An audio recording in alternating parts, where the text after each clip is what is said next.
Hi, how are you? Welcome back to Two Guys One Tin. I'm Peter, and I'm on my way to Frenkie, my partner in crime. But before we jump into full-on cocktail mode, I wanted to take a moment and talk about how small things can make a big difference. Ever since COVID started, small businesses, mom-and-pop cafes, restaurants, and bars have closed down and went out of business for good. These places have been staples in their respected cities for decades. Some countries give support, some countries don't, so even the smallest help can make a big difference. Frenkie and I do the most we can. On days when we shoot, we buy produce from local vendors instead of going to the large supermarkets. We buy coffee from our local cafes instead of going to our favorite big chain. Nothing against them, they just have more resources to ride this one out. I'm sure they have struggles, but it's nothing compared to what these small businesses go through every month. Remember this.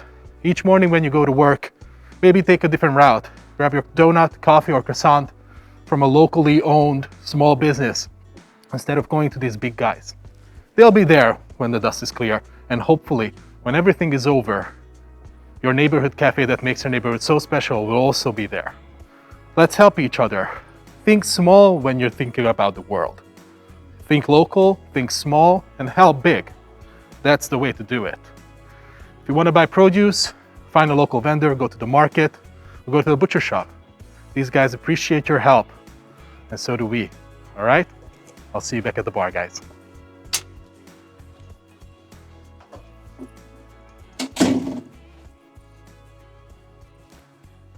So, this week is all about tequila. And what better way to introduce this fine spirit to this channel than with Mexico's #1 tequila, Dude, what the fuck?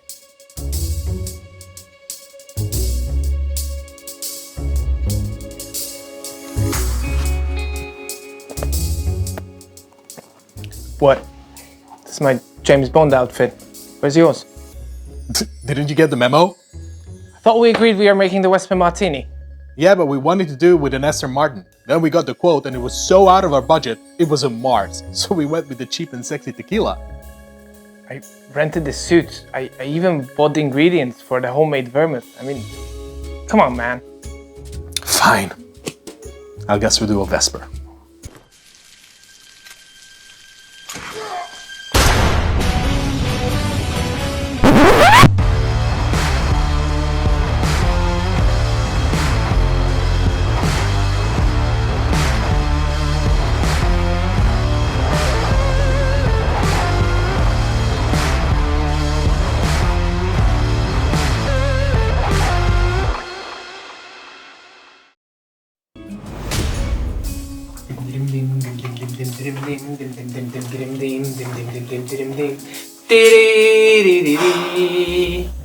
You happy, dipshit? I look ridiculous, but fine. I dressed up. We'll do it your way. Fuck it, you do the classic. Okay? Whatever.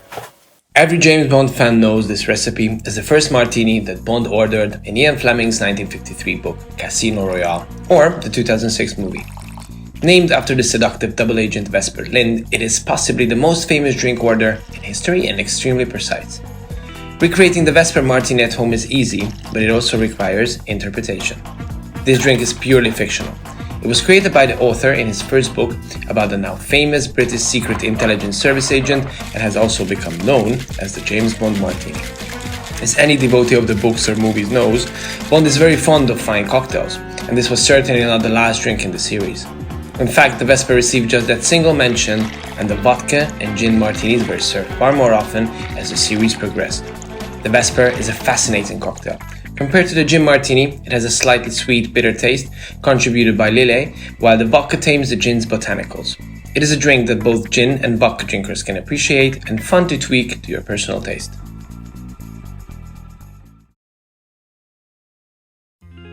Adam Radley has more in common with the British bad boy agent than you would imagine. They both dress to impress, they are true gentlemen, and much like Bond, Adam is also fond of a well-balanced martini. But how to elevate such a well-created classic?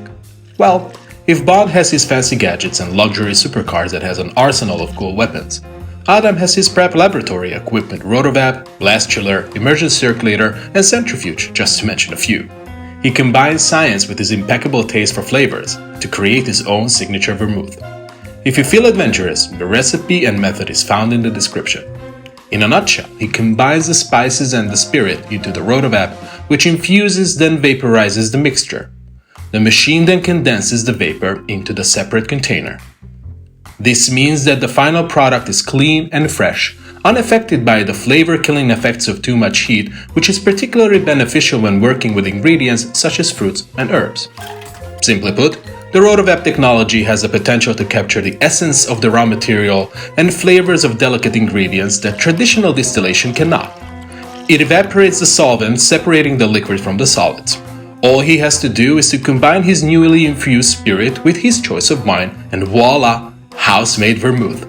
Pretty James Bond-ish shit if you ask me.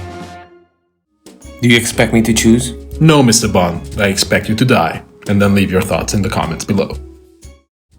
This week's episode was dedicated for all the Ian Fleming fans in respect of all the James Bond characters. The Vesper Martini's twist recipe was submitted by Adam Ridley, head bartender of Muja, Four Seasons Hotel in Budapest. Adam brought the knowledge from the artesian bar where he recently worked to our small little country, Hungary. Alright guys, it's no time to die, so you know what to do. Subscribe and I'll see you next week. Cheers.